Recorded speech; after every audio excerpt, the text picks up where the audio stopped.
Well, oh, whoa, hey, where are we going here? Okay. Hello and welcome to About the Valley. And my guest tonight, and I've been looking forward to tonight, is Olivia Spratt. And the reason I'm looking forward to it because I'm a history guy and she's a history gal. And right behind us is the most important man ever to set foot in the Blackstone Valley. More important than William Blackstone, who the river's named after. I know about him too. This is Samuel Slater, Yeah, that's a it. Scotchman, right? Englishman. English. I thought he was from Scotland. Nope, Belper in Derbyshire in Ah, England. you know more about. You used to spend some time over there, didn't you? Yeah, my family is, I have British in my family, so. Oh, my so you were family's in- visiting your Yes. family. Yep, we live in a different region than where Samuel Slater was born. He lived more in the north. Oh, okay. We're more south. Well, then he's but- close to Scotland. Yes, yes, he is. Okay. That's right. And did you visit any of his the area he was from while you were there? No, I didn't, but it's a goal Oh. of mine. It's a goal of mine to go back and visit where he's from. Yeah, I was going to say I would love to. Yeah, I'd love to see that. Mm.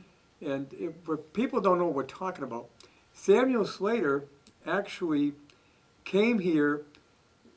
Well, I'll get a little further back. The English were the only ones to be able to manufacture textiles. Yes, yes. Other than that, they could manufacture on home looms, Mhm.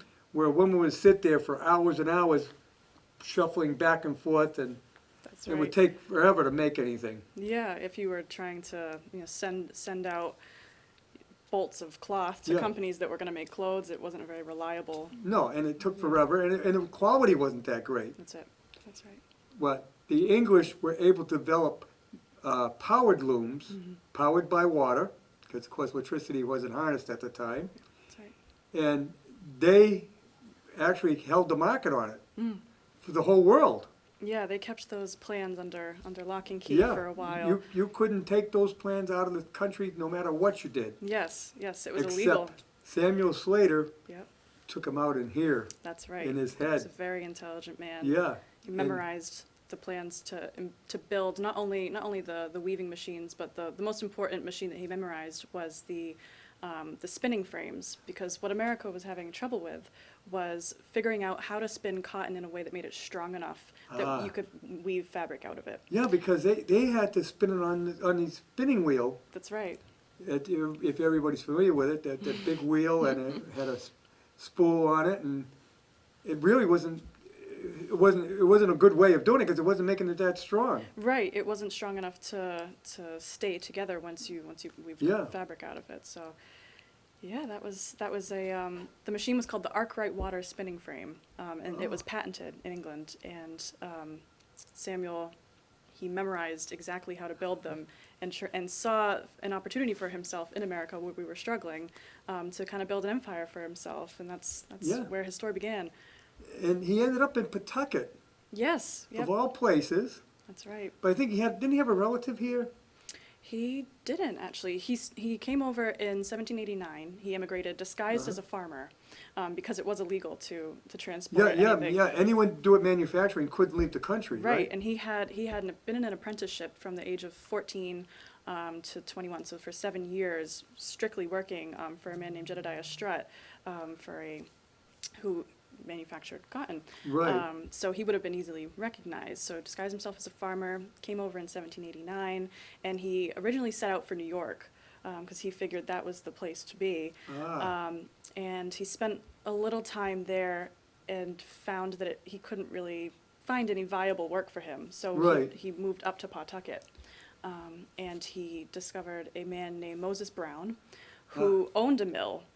Now, going on, Moses Brown was part of Brown University eventually, right? The same family. I'm pretty sure. Moses Brown, and even had a situation in Newport where Brown, he was a trader, Mhm. an importer, and he actually funded an attack on a British ship during prior to the Revolutionary War starting. Mhm. And so there's a lot of connections there. A lot of connections for sure. Yeah, The history and goes he very was a deep. very rich man Mhm. because he was in a trade business like John Hancock. Mhm. So he had a lot of money, and that you needed seed money. He did, for sure, for sure. And I think wool and flax were the main two textiles that he was spinning in his mills, but he wanted to get into cotton because it was the up and coming. So we were material. able to do some textiles, but not cotton. Yeah, cotton was the main item that we were really struggling with. But once Samuel Slater met Moses Brown, they formed a partnership and worked together for a while. And in 1790, Samuel Slater built the very first successful water-powered cotton spinning mill in America, and it began production in 1793, and Yep. that's where it really started to kick off. Yeah, And the reason he went to Pawtucket was the Blackstone River, that's right. one of the fastest falling rivers in the United States. Yeah, because there was no electricity back then, so No. everything had to be run off of a water wheel, from a waterfall to a water wheel, and all the machines were hooked up with leather belts to pulleys that would run off a drive shaft along Yes. the top of the ceiling. Yeah, A lot of people don't realize that the Blackstone River is one of the fastest flowing rivers in the country. I don't think I even knew that. Oh, you didn't? No. I didn't. I And, know that now. well, you think about it, what is it, around 27, 28 miles from Worcester to Providence? Mm-hmm. And you go from the hills of Worcester down to sea level in a very short span. That's why the Blackstone flows. If you ever look at the Blackstone, it flows very fast. Yeah, that's why it's so powerful, right? That's why. And that's why. And another thing with New England, it had a lot of rivers like that. The Mumford's the same way, it flows fast. Mhm. So you're able to really move that machinery. Yeah, that was what they relied on. Yeah. It was a really important thing for them. But yeah, Samuel Slater stayed in Pawtucket for a little while, and just because he was such an ambitious man, it was Yep. only in his nature that he wanted to expand his Yep. empire. So he moved up the Blackstone River and came to Webster. Yeah, In now 1812. that's really strange how you think he would stayed on the river, because we had cotton mills all along the Blackstone. Right. And they weren't there when he first started, so he had the opportunity, but he went to Webster. Yeah. Yep. He went to Webster because the Webster Lake. It was Yeah. so massive. It was really attractive for him. See, that's the other thing too. One of the problems they had with the water power from the Blackstone, in the summer months, it would get real low. In fact, that affected the canal boat. Yeah. Oh, I'm sure. Yeah, it affected the canal. One reason the canal went out of business. Of course, the railroad definitely put it out. But there was a problem at the water, and the mills couldn't get enough water. The Whitens are evident of that. We have these lakes, the ponds all around, because they built them. Meadow Pond was a meadow. I'm sure. They dammed up. That's so funny. They dammed up the brook and the Mumford River, and the idea was to store the water. So when water levels went low in the summer, you got a resource. Well, he had a natural one called Webster Lake. That's right. Those three big ponds, Yep. as they call them.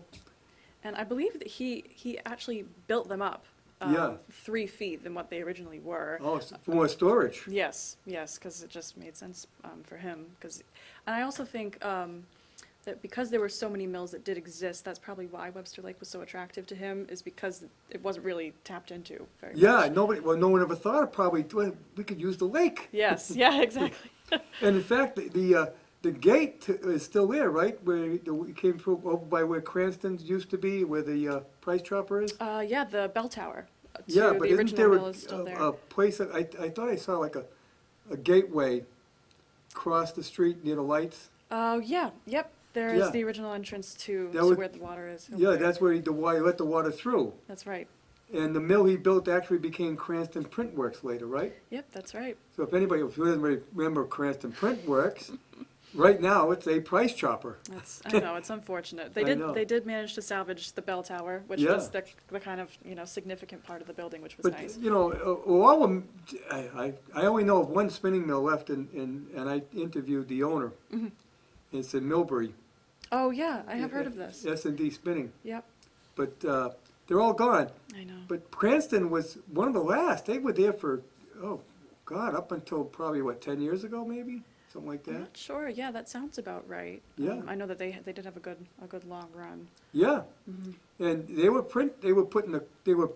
printing cloth, Yes. putting patterns on it. Yes, that's right. That's right. Yeah. Yeah. But so at one time, you had a linen mill right over in Dudley.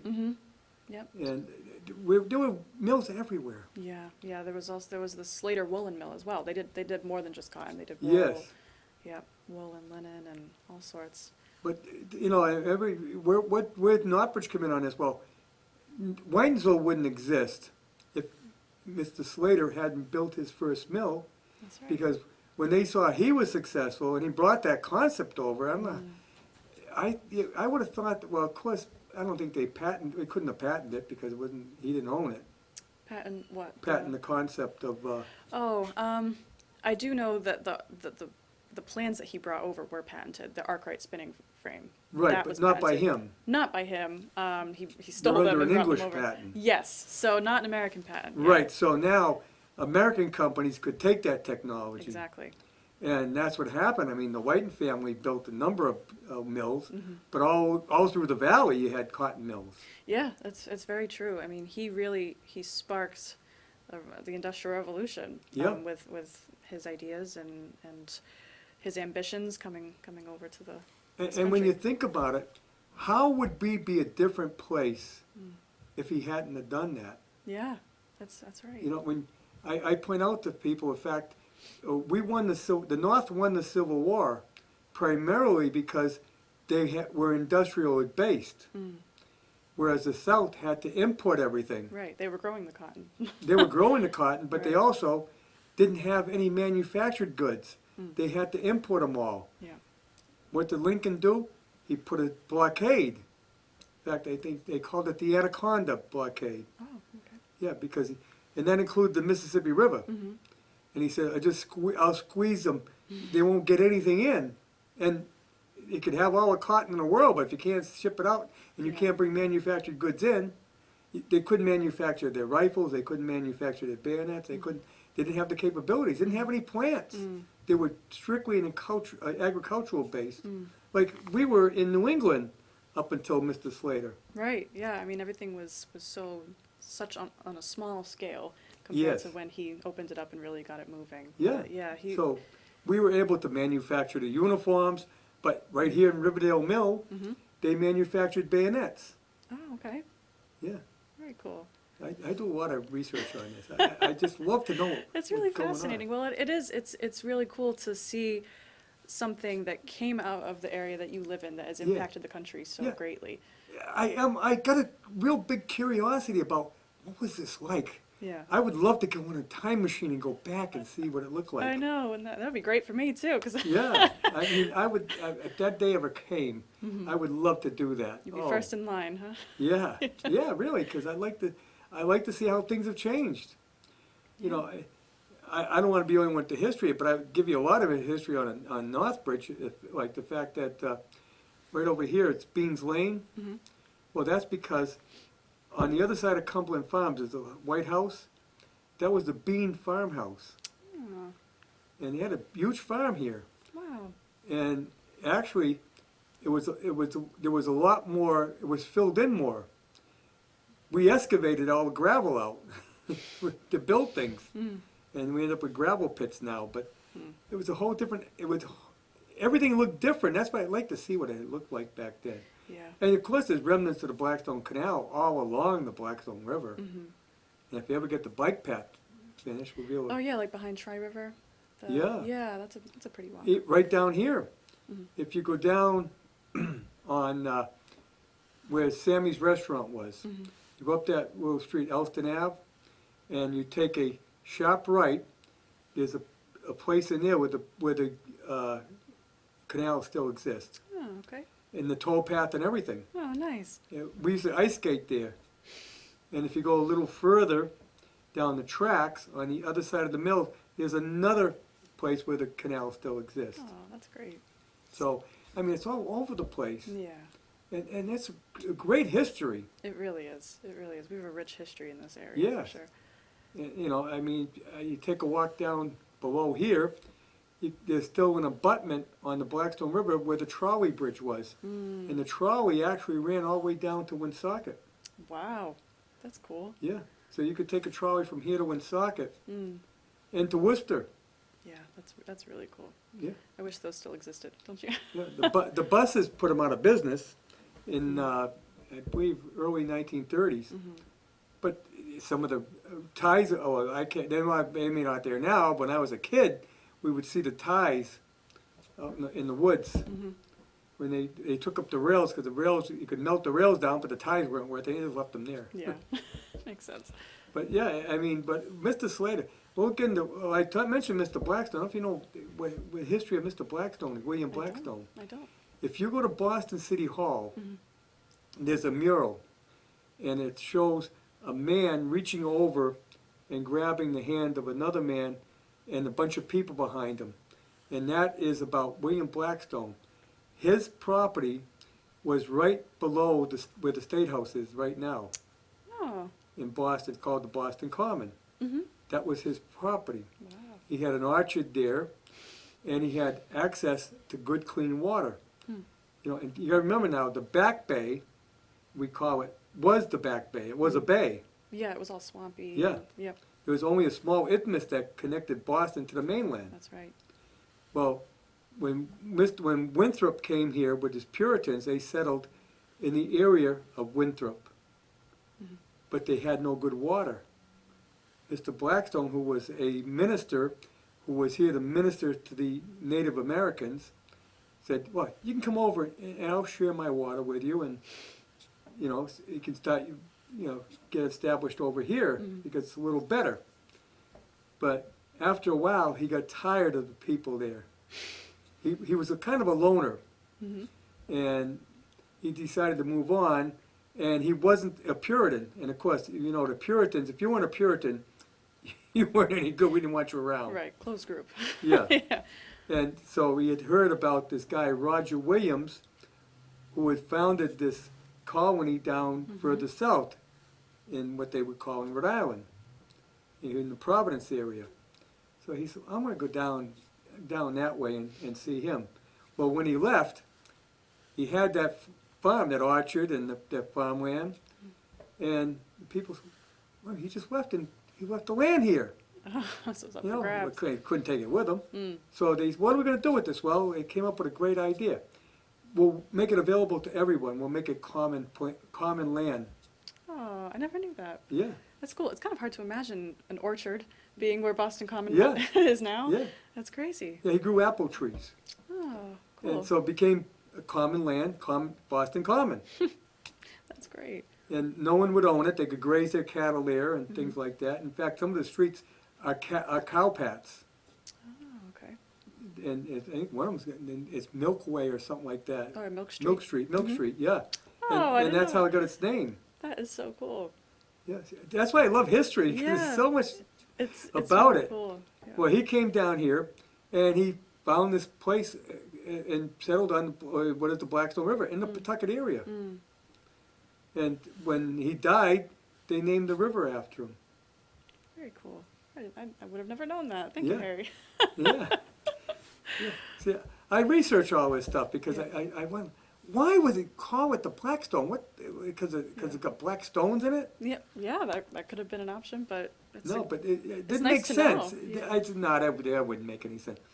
But actually, back then, you know, that river was sparkling clean. It was like a mountain river. If you've gone up to New Hampshire and seen the mountain Yeah. rivers, that's what that river looked I'm like. sure everything was back then, huh? Yeah, Before- but you know, over the years, it was great. We got the Industrial Revolution, but you know, there were side effects to it. right, consequences of everything. Consequences, big ones. Yeah. And you know, building and they dammed the rivers. Mhm. It's a whole series of dams all the way up the river because they wanted that water power. And what does that do? It holds back all the material that's floating down the river. Hmm. You know, in the high water times when in spring and that, you know, a lot of erosion takes place. Well, that erosion would just go right through and finally end up into the Providence, you know, into Narragansett Bay. Well, Yeah. the dams held it back, so now you've built up a big layer, as well as heavy metals, Mhm. because, God, they dumped everything into it. I'm sure. Yeah. Dye and In fact, the reason that the Worcester, the Blackstone Canal in Worcester was covered over, and it's actually buildings on top of it in a lot of places. It's still there, Mhm. but it's covered up. They talked about opening it up over on in the Canal District, oh, but I don't think they'll ever do it. yeah. But the reason they covered it up is, you know, Worcester has 7 hills, Mhm. surrounding it, just like Rome. Well, when they started putting sewerage in, the rich people lived up on the hills. Oh. Well, hey, we put sewerage in, we got gravity feed, and where do they feed it right into? The canal. Right. Oh. And over the years, it started to really become a stench. Yeah. So I'm sure. we got to get rid of this. So they covered it up. Oh. That's easy enough. Yeah. We won't clean it up, we'll just cover it up. Yeah. Just hide it. Yeah. That's why I don't know if they could ever reopen it. There's some things still lingering in there. Oh, I'm sure. Yeah, so, Radioactive. yeah, I mean, who knows what's in there? And then, okay, where Walmart is in Worcester, that was USS Steel, Oh, okay. I didn't know the that. wire mill. Worcester was the wire capital of the world. Barbed wire was invented in Worcester. Really? Yes, Wow. and you had wire mills all over Worcester. Barbed wire, of course, was what settled the West, as they say. Mm-hmm. But it came out of Worcester originally. Really cool. And It's even more history that come from our home, right? yeah. Oh, it's amazing what came out of this area that a lot of people don't realize. That's why I like to do the research and learn about that. Yeah, definitely. But yeah, like you say, USS Steel was there, and I remember as a kid it was a very active wire mill. They made cable wire then, Oh, okay. and that turned out a lot of pollution. But they didn't care. Dump it in the river. Right, forget about it. Yeah. And then, of course, later on, we got sewage plants. They have to, they take all that water in, that sewer water in, with everything impossible in it. Where does it go? We dump it in the river. We got to get rid of it. And everybody sends it south. Out of sight, out of mind, right? Yeah. Fortunately, in the early 70s, the EPA came into existence and the Clean Water Act, and Yeah. we started cleaning it up. Thank God for that, right? Yeah. And Yeah. so now, my grandfather told me he used to swim in the Blackstone. Wow. You And wouldn't that- dare do that now. No, that would have been in the late 1800s, early 1900s. Wow. That's And really cool. well, now you can. I mean, I wouldn't advise it, but it's not as bad. When I was a kid, in fact, I had a friend of mine that actually swam the Blackstone on a bet. And when he came out, you couldn't write on his hand with a pen because he had an oil slick. Oh, that's And terrible. it took him about a week to get rid of it. Oh my gosh. Yeah. Oh, He did it in a bathing suit, so that was very smart. yeah, so he got pretty well covered. Oh, that's awful. I'm sure But- it's not as probably just as bad as the Charles today, right? The Charles has come a long way. Yeah, I'm sure that was really bad, but even today Oh, yeah. it's kind of. Well, I remember when Bill Well was governor, he dove into the Charles. I don't know if you remember that. Yeah, I knew Paul Salucci fairly well. He was lieutenant governor at the time. And he says he was shocked. He says they were out there on the Charles talking about cleaning it up and everything else. And all of a sudden, Bill Well takes off his shirt and he dives in. Oh, But that's the type of guy he was. yeah, It shocked everybody. I'm But sure. he was trying to demonstrate, yeah, you could swim in it. Yeah, And it's a lot cleaner than it was. I'm sure it is, yeah. And, the Charles starts right out here in the Milford area. Trickles in, yeah. Yeah. Cool. But we're coming a long way. And now, well, we get back to you. Now, at least we're honoring the memory of Samuel Slater, but we're not doing the damage that Yeah, mills did. yeah. I mean, with the history, there always comes things that need to stay in the in the past, Right. like child labor, stuff like Oh, that. I You know, know. that was an important part of his success, unfortunately. But yeah, we want to keep that in the past and not bring that Right. forward. And But I mean, you should recognize the fact that it happened. yeah, it's all about remembering what Yeah. had I mean, you had kids that lost fingers, That's right. arms, because it was a very dangerous job. Yeah, it really was, and he did have child labor. Wasn't nearly as bad as his counterparts over in England because they started much younger, Yes. around 2 years old. which is How because they could a were so 2-year-old work in a mill? they were so small that they could get underneath the machines, and I don't know how you Yeah. could teach really, I know, teach them how to fix the parts. But Samuel but Slater that's why they hired him, because it was small enough to get in. That's right. So Samuel Slater, he still used children. He did not that it makes it okay, but started them older, around probably 6 or 7. But you have to, if you have to look at the mindset at the time, Yeah. the people that worked there didn't have a lot, Yep. and this was a chance to bring more money into the family. Mm. So everyone worked, everyone contributed. Yep. You didn't have to get an education because you're never going to need, all you got to know is how to work that machine. That's all you need to know for the rest of your life. Yeah. Exactly. There were no retirements. Yeah, I know it. He was unique in the fact that he hired entire families. Yes. And that was called the Slater system, which was used for all the subsequent cotton mills and textile firms later down the road. But he was quite proud of the fact that he provided an education for the kids. He wanted Yep. to at least teach them how to read and write and Yes. everything. And he actually he built the first Sunday school in America. And that's where he made it mandatory that every He was a Sunday. very religious person. He was, yes. Of course, most people back then were. Yes. Yeah. And Sunday school, it not only taught you about God, but it taught you other things too, like you say, like how to read. and- Yeah, it was simple practical and arithmetic. religious. Yeah, exactly. But are you familiar with Horace Mann? That name sounds familiar. Horace Mann was from Franklin, Mass. Mhm. Another Massachusetts guy. He came up with the concept of the public school system. Oh, okay. That's what he's famous for. Mhm. And he got his support from the mills, because the mills needed people who could at least do some simple arithmetic, Mhm. because he had some figuring to do here and then, and be able to read, so they could teach them how to work the machinery. Yeah, exactly. Especially as time went on, the machinery got more complicated. Yeah, yeah, and you need to know basic math at least, Yeah. to keep And things the going. machine got more technical to operate, like today. Yeah. Machinery, if you take machine shop machinery now, it's actually computerized, so Yeah. people have to be trained how to operate computers and how to program. Exactly. Well, back then they had to learn how to operate that stuff, which was more, and that attests to the Whiten family, to John Whiten, Mhm. who was more or less an inventor, Mm. and started out in that little shack. You know where the Alternatives is? Yes, it's across the street. Right? Yeah, Yep. yeah. You know that little It's a little white blacksmith house. shop? Yeah. the little red building? Mhm. He started in there. That was a blacksmith shop. That's the original blacksmith shop, Wow. owned by Mr. Fletcher. Mhm. He married into the family and worked for Mr. Fletcher. Mm. And he came up with I think it was a picker.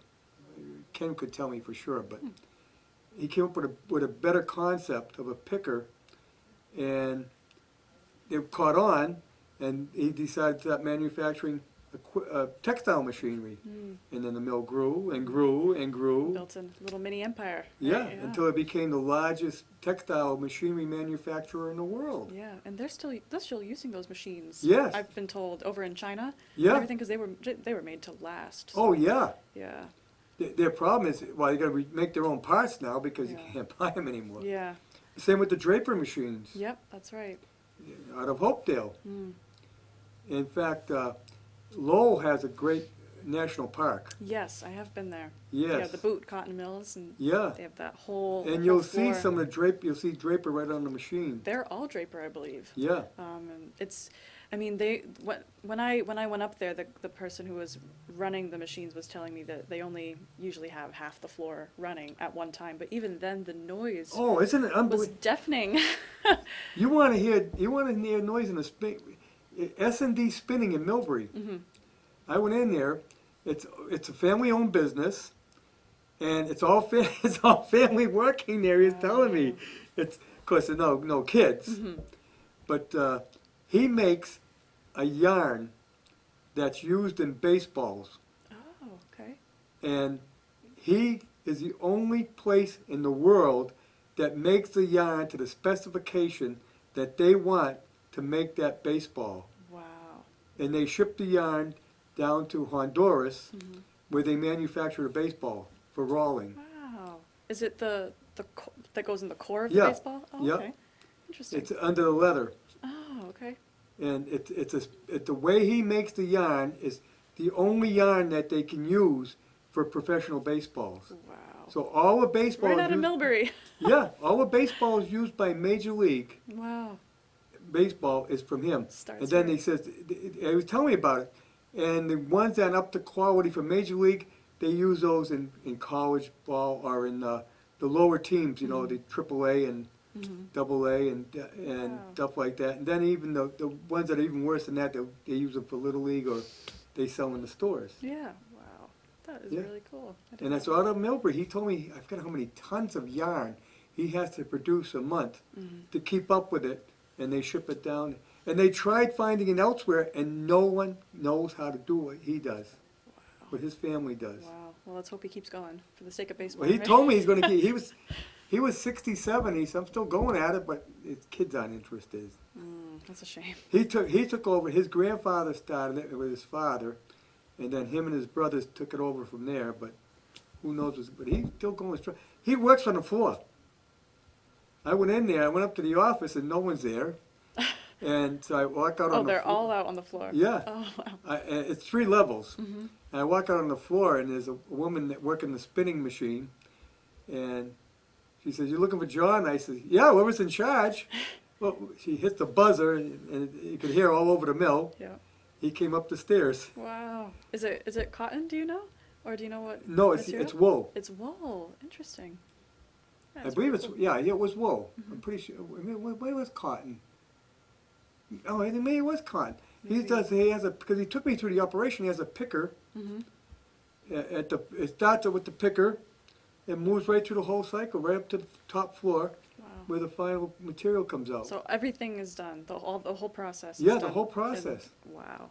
And he's got all this machinery, Mm, and he keeps it going. that is really cool. And, yeah, and you know, like he said, most of my people work here are family. Mm. You know, the brother comes in, then the mother comes in, the sister, the brother-in-law. Or he says they're all we're all related. Wow. And I guess he pays them fairly well, and I'm sure. I mean, when you're a niche, he runs Thing 3 like that. shifts. really. Yeah, Wow. to keep up with the production. Wow. Yeah. That's impressive.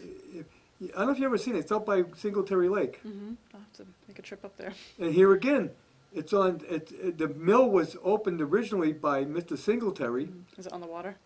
right across from the lake. The lake's named after him, and he had a canal that came through to get the water. It was actually a wood mill, sawmill, Oh, okay.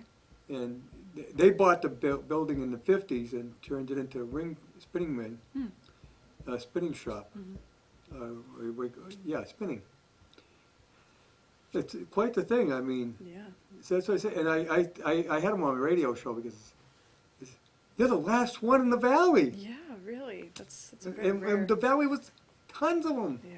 That's what we're known for. And when I was a kid, there were a lot of them. Yeah. And, you know, I'm 71 years old, but I don't, you know, that would say 50 years ago, they were all over the valley.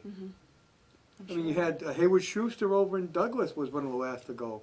They were making blankets for the Army up until the 70s, or later than that. In the 80s, my uncle worked there. Oh, okay. And you had the mill right here in South Grafton, which is still there, but there's nothing. That was J.J. O'Donnell. Okay.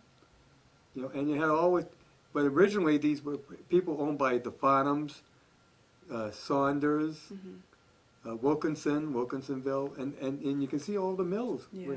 And of course they would name the village after themselves. Right, right. It's interesting whenever you go through one of these towns and you always see, you know, all the row houses, you Yeah. know, for the employees, and they're Well, you easy to take spot out. the Rockdale mill down here Yeah. was originally owned by a family by the name of Holbrook. They owned this one, and they owned Riverdale Mill. And this was Upper Holbrook Village, and that was Lower Holbrook Village.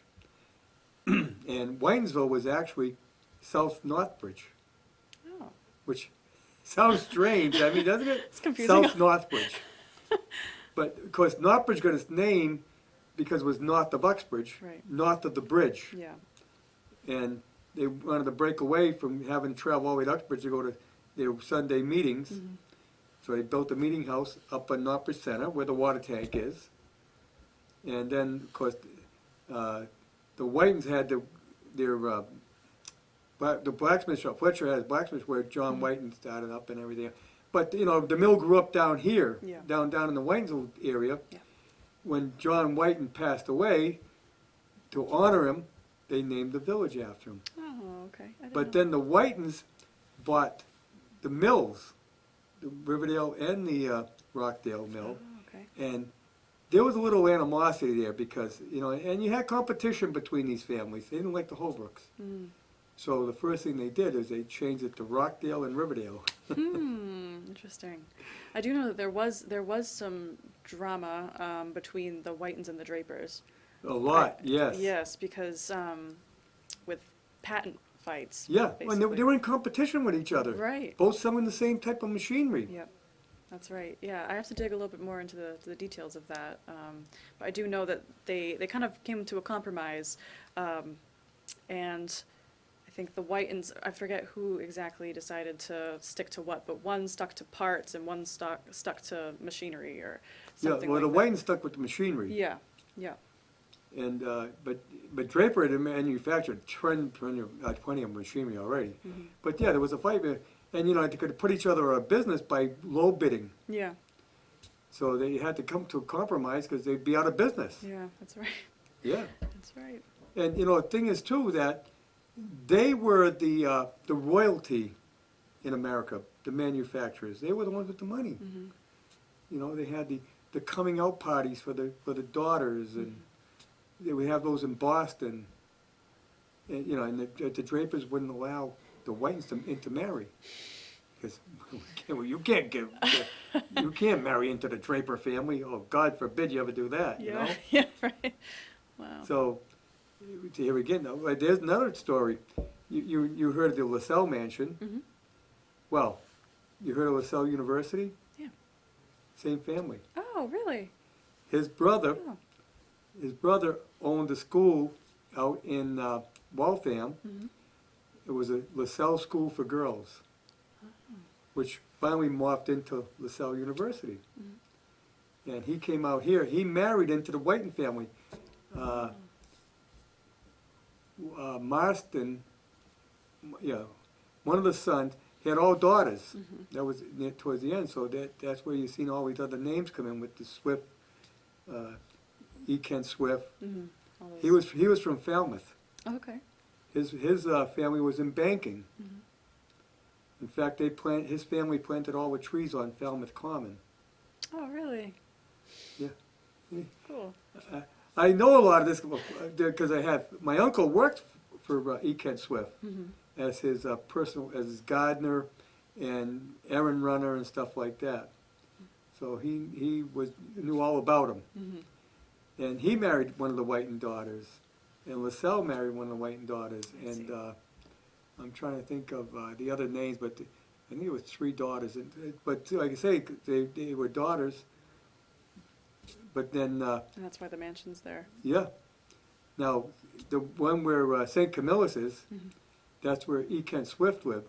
Oh, okay. But he told my uncle, he says, I don't own this.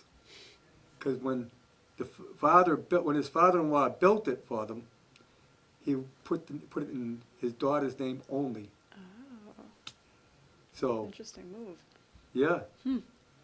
So when she died, it went to his son, not to him. But he told my uncle, he said, I'm not worried because I still got a mansion down in Narragansett Road in Woods Hole. Oh, so he's fine. And he did. That's where his son moved to after he sold his shop, the White Machine Works. Wow.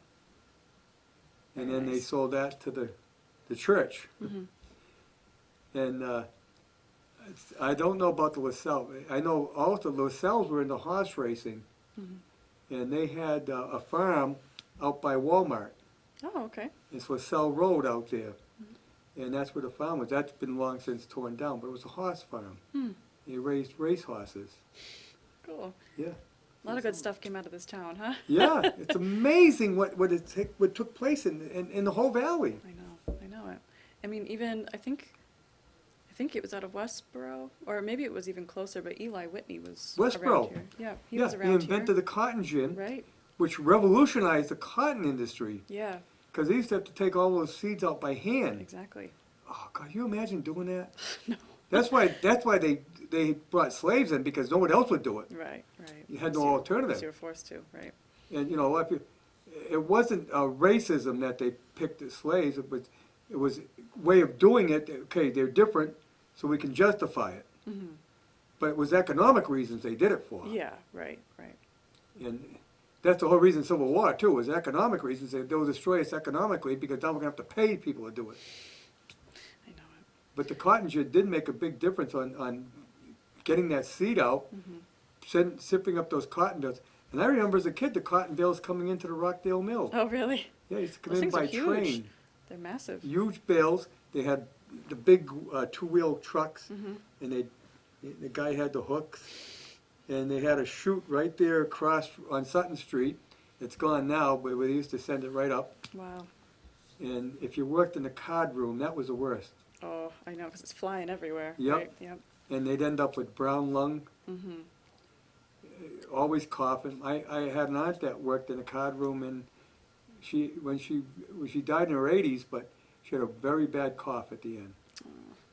And I know it from that fiber being Right. in the lungs. Because it's so tiny. Yeah. Yeah. But they didn't think anything of that back then. No, no. And people just happy to have a job. Yeah, that's it. Just to survive. Yeah. Right? Yeah. They You didn't make a complain. tremendous amount of money. He made about $25, $30 a week, but that was considered good money back then. Right. Just it's stretched differently. Yeah. Yeah. But it's tough though. But when they closed, you know, I know. they're the reason we have two. I don't know if you're familiar. We have two water systems in town. We have the Whitensville Water Company, Mhm. but down this end we have the town of Northbridge Water, Oh, okay. and we actually buy the water from the Whitensville Water Company. But the reason it's split is the White Machine Works had the water company in the Whitensville area, Mhm. and the Rockdale Mill had the water company down here. Oh, I see. And the wells are still there next to the Blackstone. In fact, the well is used to supply water to the Shiny Rocks Golf Course. Oh, okay. They ran a line up there. I'm on the planning board, so I didn't happen to know that happened. They ran a line up there, but I don't know if the water's potable or not. They don't test it because they don't use it for drinking anymore. We hooked into the Whitesville system. Mhm. But the Rockdale system was given to the town when the Paul White Mill went out of business. I see. So the town ended up with it, whereas White Machine Works sold their part Mhm. to Del Barnes and R.H. White, Oh, okay. and so that's how we ended up with two systems. Hmm. And also, this place right here, this was built by the Whiten Manufacturing, Paul Whiten Manufacturing. Paul Whiten was a cousin to the John Whiten family. Mhm. His brother, I guess he was a brother of John Whiten, but he was cousin to the ones that finally owned the White Machine Works. Mhm. And he had the cotton mill down here. When he went out, they built this place as a recreation area for the people who worked in the mill. And the ballpark, there was a huge grandstand out here, it looked like Fenway Park. Really? Oh yeah, Why'd they take that down? it was dilapidated, started Aw. breaking, it was wood. It's a shame. And I remember as a kid, it was wood and it was falling down, so Mhm. they decided to tear it down. But this Aw. baseball field was constructed for the baseball league that the mill had. Every mill had a baseball league, Oh, cool. a baseball team, and they would have interleague baseball Mhm. all the time. That's It was really cool. part of the entertainment for the people who worked in the mill. Wow. So when they went out of business, they set up a corporation called the Rockdale Village Foundation, and they deeded everything over to them, and that's who oversees this property now. Hmm. And lease it to the town to use for recreation as well as lease to the Legion. Very cool. And then we sublease from the Legion. Yeah. But it's strange how all was connected. Definitely. Definitely. Everything's connected if you Yeah. dig a little deep. Yeah, well, these mill towns, these mills built everybody's thing. They supplied everything. Right. Right. In 1971 or 72, I remember that I was on a committee for LaSalle Field, but the town had to come up with a heating system for the town hall, and the community center had to come up with a heating system. because up until then, all their heat came from steam produced by the White Machine Works. Oh. And they had the steam pipes running under the ground, heating all these places. They heated the bank building, the Aldrich School, everything. And the town took over these buildings, and now they're stuck with them. They had to put their own heating systems in. Wow. That's how much It's a pain. they supplied the fire department, built the fire department. Yeah. So we literally wouldn't have been here. Yeah, Nothing would I mean, be it's here for now. These towns were really miniature, communities built by the mills. Right, right. It's amazing.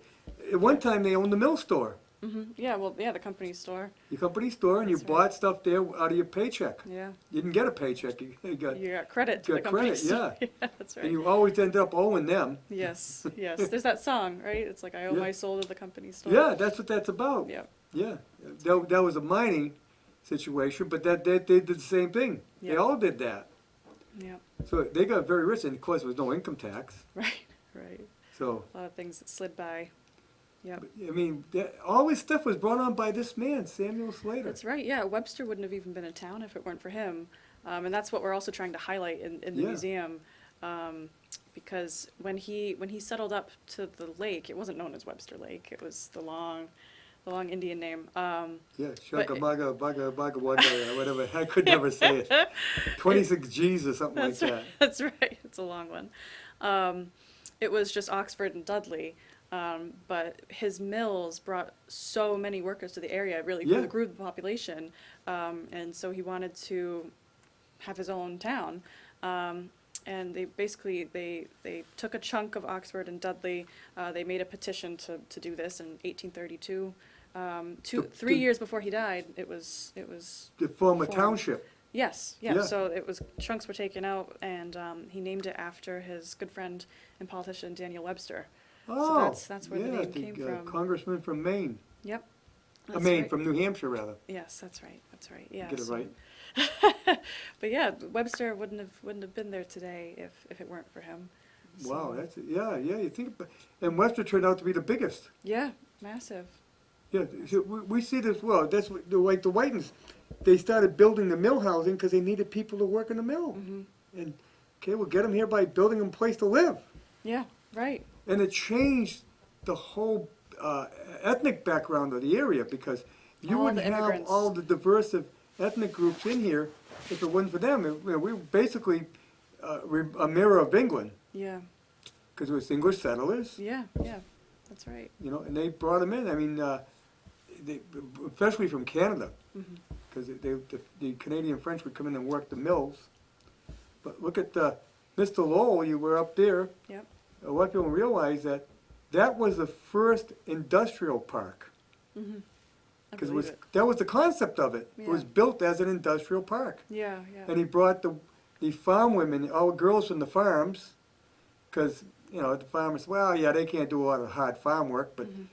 bring them in, and he said, look, we're going to have matrons in the homes, and they're going to make sure that they don't get in trouble, Yep. and they'll have to go to church on Sunday. And he just took them in, made like one big family, Yeah. and you worked the mill. That's right. I know. Have you been to the portion where they have all the girls' housing still open No. over there? They Yeah, have, I never yeah. get into that. I've been up to Lowell a number of times, never got It's into the it's national cool. park. It's right across from where they have the boot cotton mills, but they have because that is like you said, it's a big part of Lowell's history. Yeah. The girls of Lowell. There's some books written on it, but they have just their living quarters Yes. still like where they would have lived. It's fascinating.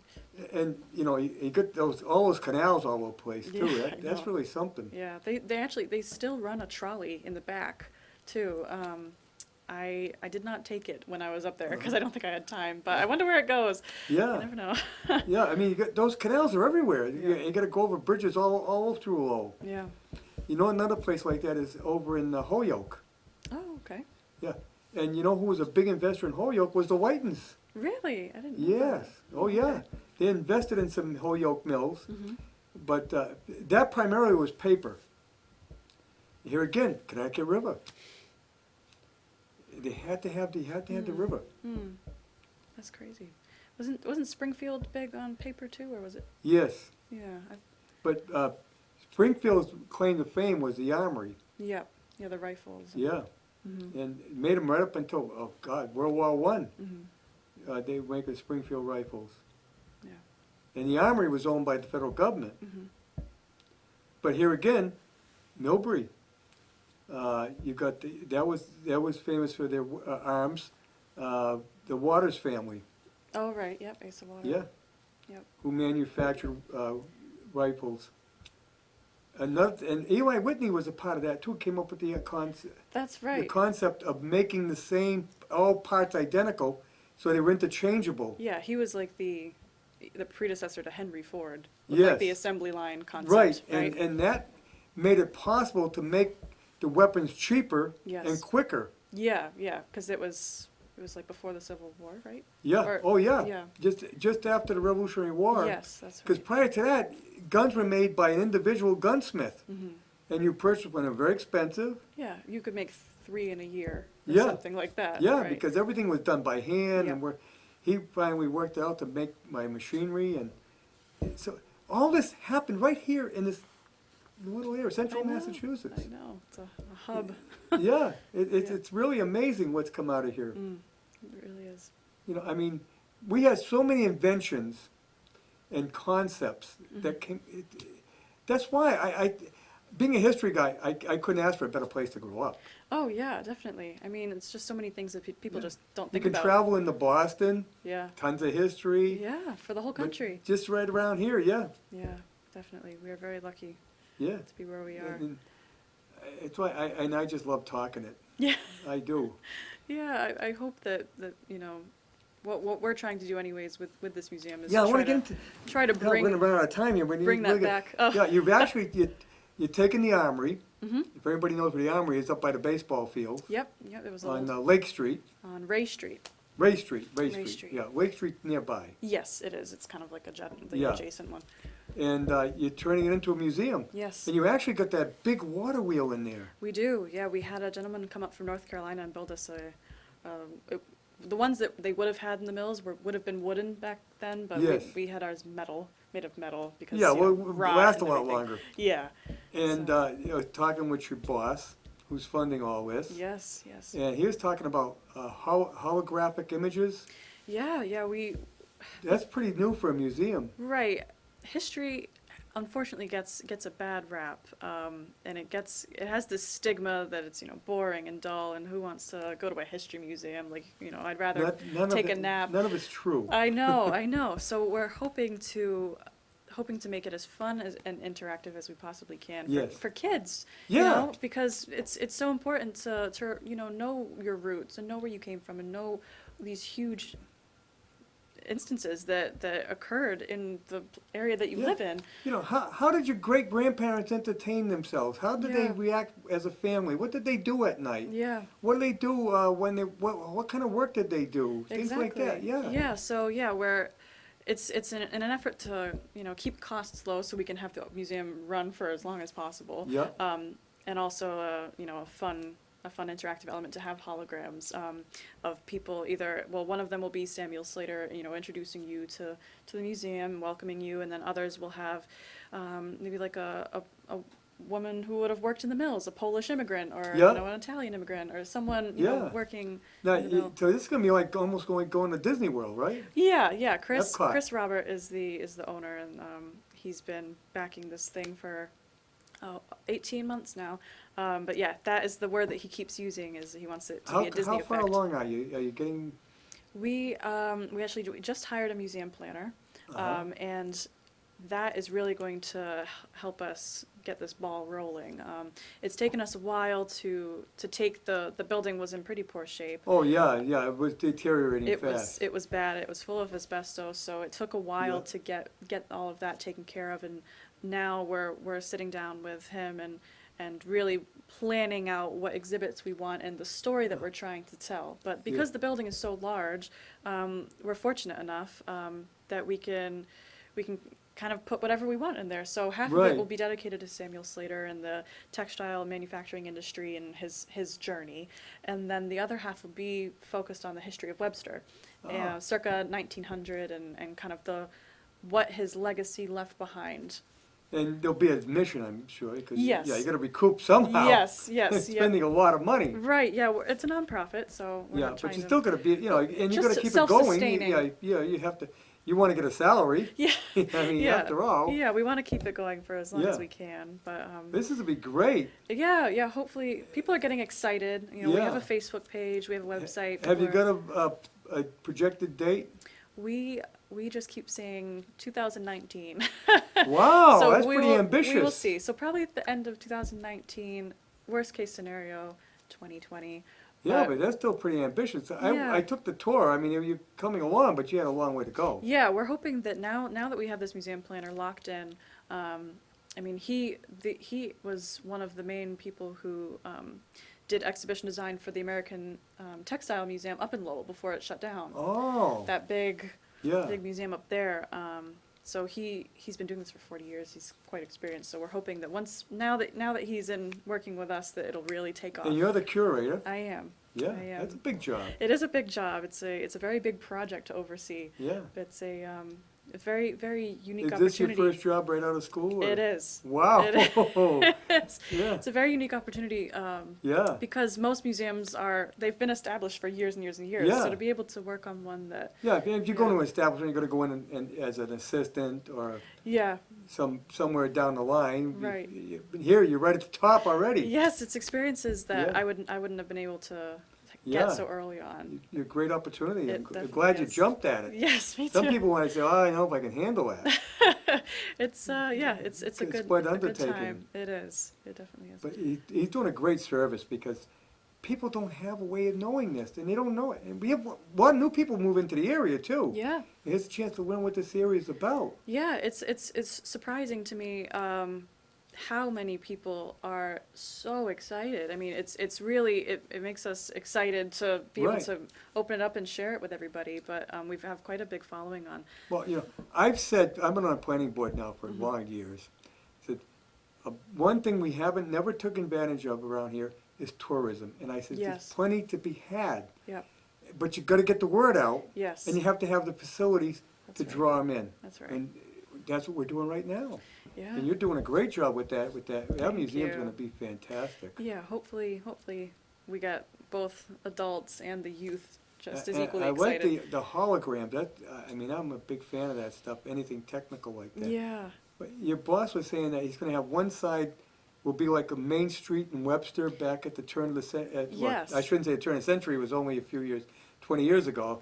I said the turn of from the 19th Yeah. to the 20th century. That's what we want to talk Yeah, about. 1900s. Yeah, so keeping in line with that Disney effect kind Yeah. of thing. If you've ever been to Magic Kingdom and Yeah. Main Street USA, out there Yeah. the facades, you can kind of go into the Yeah. buildings. And, That's what we're trying to have. We've worked with historical societies and archives and found found images of what Main Street did look like back then and picked a few Yeah. really important buildings that people would recognize, and we're going to build those facades again. Webster was an important city back then. Well, it was a town, but almost like a city. Yeah, it was. It was like a And- mini Webster or mini Worcester Yeah. almost. I had an uncle who used to tell me about how this was back in the 1920s.